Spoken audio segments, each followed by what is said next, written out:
Case number 1 is that of Dylan Stormroof. The concept of sanctuary is ancient.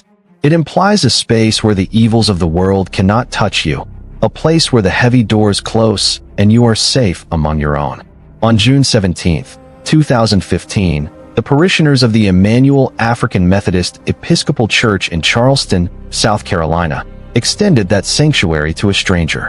When a young, bowl-cut 21-year-old walked into their Wednesday night Bible study, they didn't view him with suspicion. They viewed him as a soul in need of guidance. They pulled out a chair for him. They gave him a Bible. For an entire hour, they prayed with the very man who was counting down the minutes until their deaths.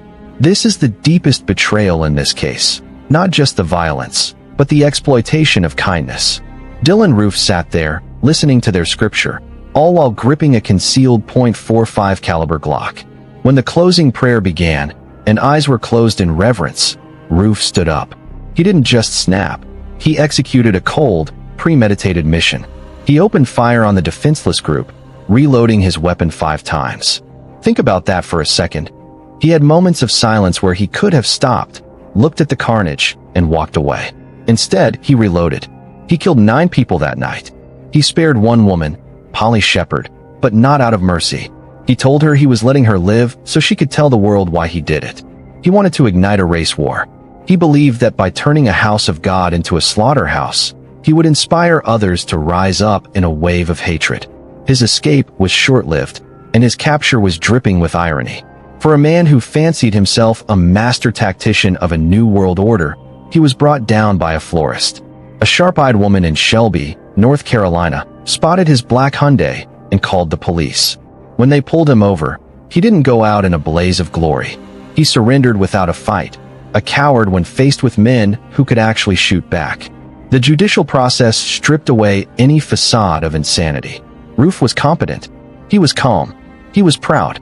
During the trial, he acted as his own attorney for the sentencing phase, offering no defense and showing absolutely no remorse. The jury took less than 3 hours to decide his fate. He became the first person in U.S. history to be sentenced to death for a federal hate crime, alongside 9 consecutive life sentences from the state. Roof wanted to etch his name into history as a revolutionary. Instead, he is remembered as a failure. He wanted to start a war that would divide the nation. Instead, the families of the victims stunned the world by offering forgiveness in open court. He tried to break the human spirit, but he only proved how unbreakable it actually is. He sits on death row today, a small, hateful man in a small, concrete box, proving that evil may have a loud voice, but justice has the final word. Case number 2 is that of Patrick Wood-Crusius. Premeditation is usually measured in the quiet moments before a crime. A deep breath, a loaded magazine, a final check of the surroundings. But for Patrick Wood-Crusius, premeditation was measured in miles. On August 3, 2019, this 21-year-old didn't target his own community in Allen, Texas.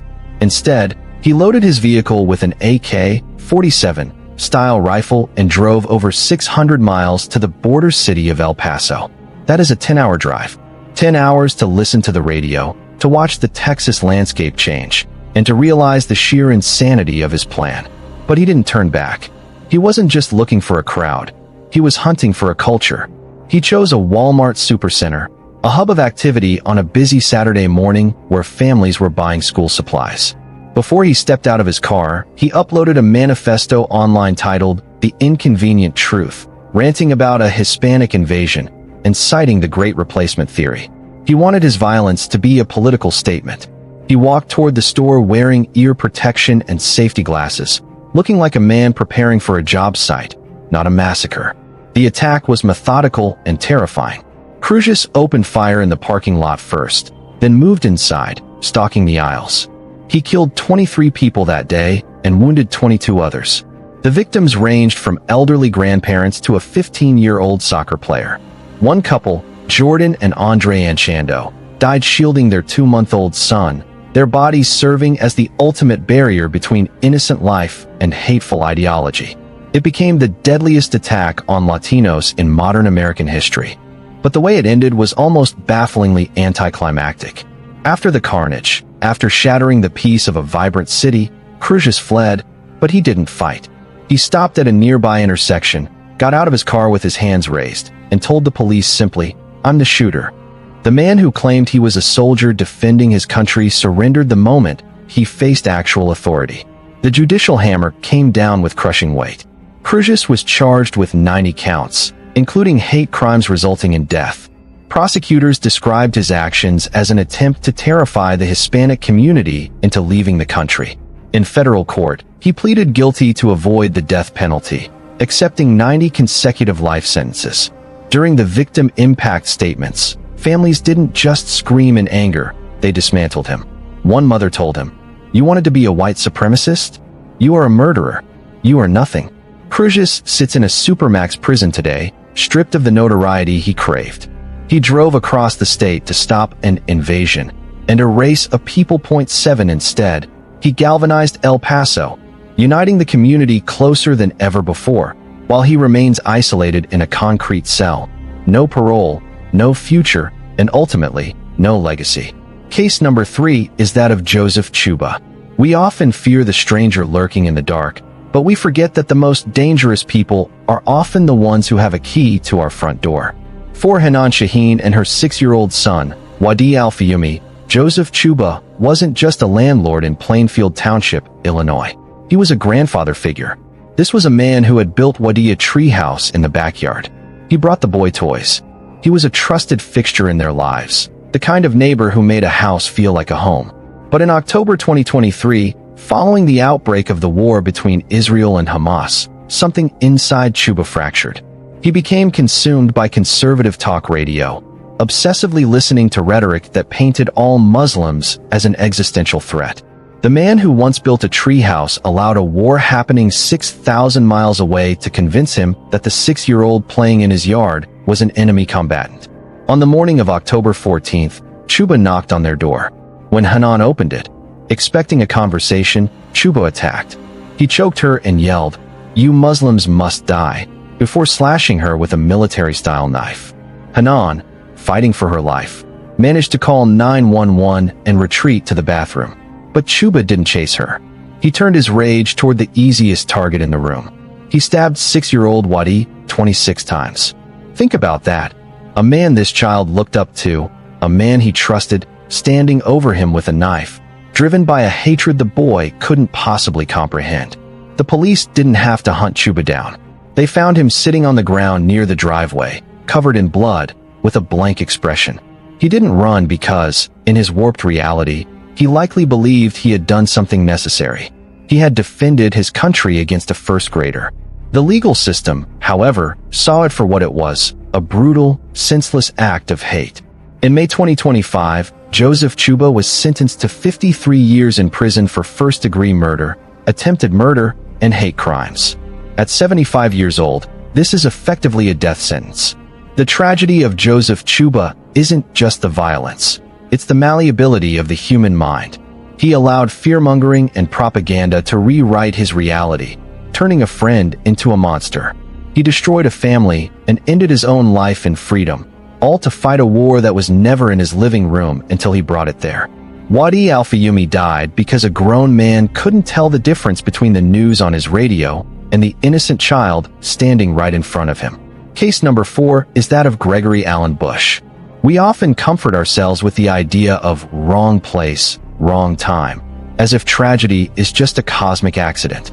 But for Gregory Allen Bush, there was no accident. On a Wednesday afternoon in October 2018, in Jeffersontown, Kentucky, he was actively hunting. His first target wasn't a grocery store, it was the First Baptist Church. Surveillance footage showed him tugging violently on the church doors, trying to force his way into a midday service. Those doors were locked. If they hadn't been, we would likely be discussing a massacre of catastrophic proportions. But the doors held, so Bush simply got back in his car and drove to the next place he knew he could find the targets he wanted, the local Kroger. Inside that store, Maurice Stallard, a 69-year-old grandfather, was doing something incredibly sweet. He was helping his 12-year-old grandson buy poster board for a school project. It was a moment of pure innocence. Bush walked up behind him and shot him in the back of the head. He didn't panic. He stood over the fallen man and fired multiple times, ensuring the job was done, all while the 12-year-old boy watched in horror. Think about the trauma that child now carries, witnessing the person he trusted most in the world executed in the stationery aisle. Bush then walked out into the parking lot, calm and collected. He spotted Vicki Lee Jones, a 67-year-old woman, standing near her car. He didn't know her. He didn't speak to her. He just murdered her. The turn, in this case, the moment that stripped away any defense of insanity or confusion, happened right after the shots were fired. An armed bystander, a white man who had drawn his legal firearm, confronted Bush in the lot. Bush didn't raise his gun. He looked at the man and said, "Don't shoot me. I won't shoot you. Whites don't shoot whites." It was a sickening moment of assumed solidarity. He believed his violence was a team sport. He was arrested moments later, not by a SWAT team, but by local officers who cornered him on a nearby street. The judicial system had no patience for his ideology. Bush had a long history of making racial threats and struggling with mental illness, but the court found him competent to stand trial. To avoid the death penalty, he pleaded guilty to federal hate crime charges and firearm offenses. In February 2021, he was sentenced to life in prison without the possibility of parole. Gregory Bush went out that day looking for a church and settled for a grocery store. It proves the terrifying interchangeability of hate-fueled violence. To him, it didn't matter if his victims were praying to God or buying school supplies. It only mattered that they were black. He spared an armed man because of his skin color, but executed a defenseless grandfather because of his. He is locked away now, but he leaves behind a stark reminder. Sometimes the only thing standing between life and death is a locked door. Case number 5 is that of Jeremy Joseph Christian. Public transportation is a unique social contract. We agree to share a confined space with strangers, keeping our heads down, avoiding eye contact, and hoping for a quiet ride.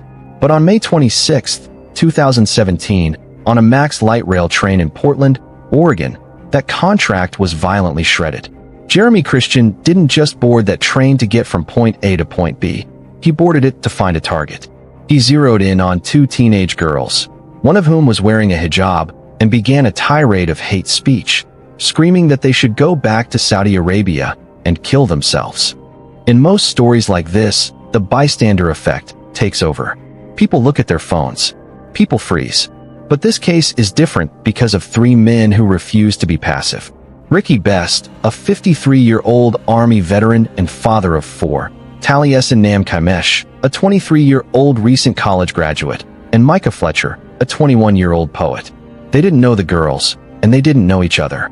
But when they saw a grown man terrorizing children, they formed a human shield. They stepped forward to de-escalate, to say, "Not here, not today." Christian's response was immediate and lethal. He wasn't looking for a debate. He was looking for blood. In a blur of motion, he pulled a folding knife and slashed the throats of the 3 men. It happened so fast that some passengers didn't even realize a weapon had been drawn until the blood started pooling on the floor. Best and Namkaimesh died from their injuries, bleeding out on a public train because they stood up for decency. Fletcher, stabbed in the neck within millimeters of his jugular vein, miraculously survived, carrying the physical and emotional scars of that day forever. The turn in this case wasn't a mystery. It was the sheer audacity of the perpetrator after the fact. Christian fled the train but was cornered by police shortly after point 2. He was ranting, drinking from a bottle, and acting not like a fugitive, but like a gladiator who had just won a match. In the back of the patrol car, recorded on video, he bragged, "I just stabbed 3 in the neck. I can die a happy man." The trial was a spectacle of unrepentant rage. Christian treated the courtroom like his personal stage, shouting over the judge and the victims' families. He yelled, "Free speech or die, Portland," as if murdering 2 unarmed peacekeepers was a constitutional right. The jury wasn't swayed by his theatrics or his defense team's attempts to claim self-defense. They found him guilty on all counts. He was sentenced to 2 consecutive life terms without the possibility of parole. Jeremy Christian viewed himself as a warrior for free speech, yet he used the ultimate censorship, violence, to silence those who disagreed with him. He took away a father and a bright young graduate, thinking it made him powerful. But in the end, nobody remembers the words he shouted on that train. We only remember the 3 men who stood up when it would have been so much easier to sit down. He proved that hate is loud, but courage, true, sacrificial courage echoes much longer. Case number 6 is that of James Harris Jackson. There is a specific kind of arrogance required to treat murder like a public relations campaign. Most killers try to hide their crimes, terrified of the consequences. James Harris Jackson, however, was terrified of obscurity. In March 2017, this 28-year-old former Army veteran boarded a bus from Baltimore to New York City. He wasn't fleeing anything. He was commuting to a crime scene. He chose New York for a chillingly pragmatic reason. It was the media capital of the world. He wanted his violence to be broadcast in high definition. Jackson spent days stalking the streets of Manhattan, hunting for a target. He specifically wanted to kill black men to discourage interracial relationships, a twisted obsession born from hours of consuming extremist propaganda online. But he didn't go after someone who could fight back. On the night of March 20th, he zeroed in on Timothy Kaufman. Timothy was 66 years old. He was a gentle, eccentric figure in the neighborhood, known for collecting cans and bottles to make ends meet, and for his love of celebrities and autographs. He was searching through trash for recyclables when Jackson approached him from behind. Jackson wasn't carrying a gun. In a display of archaic brutality, he was carrying a 26-inch Roman-style short sword. He plunged the blade into Kaufman's back and chest repeatedly. Think about the sheer intimacy of that violence. Choosing a weapon that requires you to be within arm's reach, to feel the impact, and then walking away as if you had just completed a chore. What makes this case even more heartbreaking is Timothy Kaufman's final act of dignity. Despite being mortally wounded, he didn't die in the alley. He managed to stumble 2 blocks to a police precinct. He walked into the lobby, bleeding, asking for help. He died later at the hospital, a man who fought to survive until his very last breath. The capture of James Harris Jackson was entirely on his own terms, driven by his narcissism. A day after the murder, he saw his photo on digital billboards in Times Square. He realized the manhunt was on, but he was disappointed. He felt the media coverage wasn't grand enough, that his manifesto wasn't being understood. So he walked into the Times Square police substation and told an officer, "I'm the person you're looking for." He had 2 knives in his pocket. He told police he had planned to attack more people, but surrendered because he didn't want to get caught slipping. The justice system made sure his message was silenced. Jackson became the first white supremacist in New York State history to be convicted of murder as a crime of terrorism. He pleaded guilty to all charges. In February 2019, the judge sentenced him to life in prison without the possibility of parole. James Harris Jackson came to New York to start a race war and prove his superiority. Instead, he proved the exact opposite. He attacked a 66-year-old man collecting bottles from behind, the act of a coward, not a soldier. Timothy Kaufman is remembered today as a beloved member of his community, a man with a distinct spirit. Jackson is remembered only as a cautionary tale of radicalization, a man who traveled 200 miles to throw his life away for a lie. Case number 8 is that of Peyton S. Gendron. In the digital age, hatred is often crowdsourced. It is copy-pasted from one manifesto to another, mutating like a virus. Peyton Gendron, an 18-year-old from Conklin, New York, didn't have a personal grievance with the people of Buffalo. He had a statistical one. He spent months analyzing demographics, searching for the zip code within driving range that had the highest percentage of black residents. He treated human lives like data points on a spreadsheet. On May 14, 2022, he put that research into action, driving 3 hours to the Tops Friendly Markets on Jefferson Avenue, a store that was the heartbeat of that specific community. Gendron didn't just come to kill, he came to perform. He stepped out of his car wearing body armor and a tactical helmet equipped with a camera, live streaming the attack to a gaming platform. He wanted an audience for his atrocity. He shot 4 people in the parking lot before moving toward the entrance. Inside the store, we see the tragic intersection of pure evil and genuine heroism. Aaron Salter Jr., a 55-year-old retired police officer working as a security guard, didn't hesitate. When he saw the gunman, he drew his weapon and fired, hitting Gendron in the chest. In any other circumstance, this would have been the end of the rampage. But Gendron was wearing military-grade armor. The bullet that should have saved lives simply deflected. Gendron returned fire, killing Salter, a man who spent his life protecting others, dying while doing exactly that. Gindren continued through the aisles, methodically hunting shoppers. By the time the sirens wailed, 10 people lay dead. They were grandmothers, church deacons, and community pillars. He stopped only when cornered by police in the vestibule. The turn here reveals the ultimate cowardice of the committed ideologue. Gindren placed the barrel of his rifle under his own chin. He threatened suicide, the final act of a martyr. But the moment officers spoke to him, the moment the reality of death became personal rather than theoretical, he lowered the gun. He stripped off his gear and surrendered.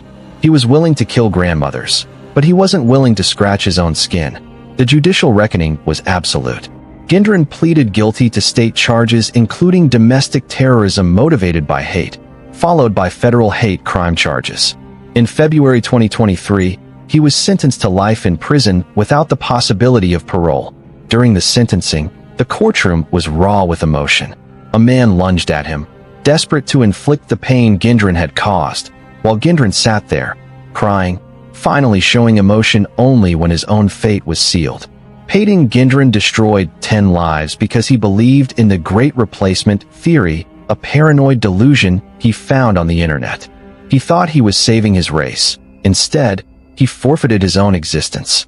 He is now a young man who will grow old and die in a concrete box, remembered not as a soldier, but as a plagiarist of hate who murdered the very people who made a neighborhood strong. Case number 10 is that of Robert Gregory Bowers. Sanctuary is supposed to be the one place where the world's noise cannot follow you. On the morning of Saturday, October 27, 2018, in the quiet Squirrel Hill neighborhood of Pittsburgh, the Tree of Life Synagogue was filled with that silence. It was Shabbat. The congregants, many of them elderly, had gathered to pray, to find community, and to celebrate a bris. They were the most vulnerable targets imaginable, people whose only crime was their faith and their kindness. At 9:50 a.m., Robert Gregory Bowers shattered that silence. He didn't just walk in, he invaded. Armed with an AR-15 style rifle and 3 Glock .357 handguns, he burst into the building screaming, "All Jews must die." This wasn't a random snap of sanity. It was the endpoint of a long, digital radicalization. Bowers was obsessed with the Hebrew Immigrant Aid Society, HIS, believing that Jewish people were orchestrating a genocide of the white race by helping refugees. Just moments before the attack, he posted his final words on the social media site Gab. "I can't sit by and watch my people get slaughtered. Screw your optics, I'm going in." The brutality inside that building is hard to comprehend. Bowers moved room to room, hunting down worshippers. He murdered 11 people that morning. Among them were a 97-year-old grandmother, Rose Mallinger, and a husband and wife, Sylvan and Bernice Simon, who died in the same sanctuary where they had been married decades earlier. He didn't see human beings. He saw symbols of a conspiracy theory that existed only in his head. The turn, in this case, came in the form of a fierce firefight. When tactical teams arrived, Bowers didn't surrender immediately. He engaged them, wounding 5 officers before being shot multiple times and taken into custody. While he was being treated for his wounds by Jewish doctors and nurses, a supreme irony he likely couldn't process, he continued to spew his hatred, telling officers he wanted to kill all the Jews. The federal justice system responded with a severity reserved for the most heinous crimes against the nation. Bowers was charged with 63 federal counts, including hate crimes resulting in death and obstruction of the free exercise of religious beliefs. His defense team tried to argue that his schizophrenia prevented him from forming intent, but the prosecution dismantled that, showing the meticulous planning and the clear, ideological motive. In August 2023, a federal jury delivered the ultimate verdict: death. It was the first time the Biden administration's Justice Department secured a federal death sentence. Robert Bowers stormed the Tree of Life because he believed he was a soldier in a war for survival. He thought he could extinguish a community with bullets. But think about what actually happened. He didn't destroy the community. He united the entire world in support of it. Stronger Than Hate became a global rallying cry. He sought to be the hero of his own twisted story, but he will end his life on death row, waiting for a lethal injection, proving that while hate can certainly kill, it can never conquer.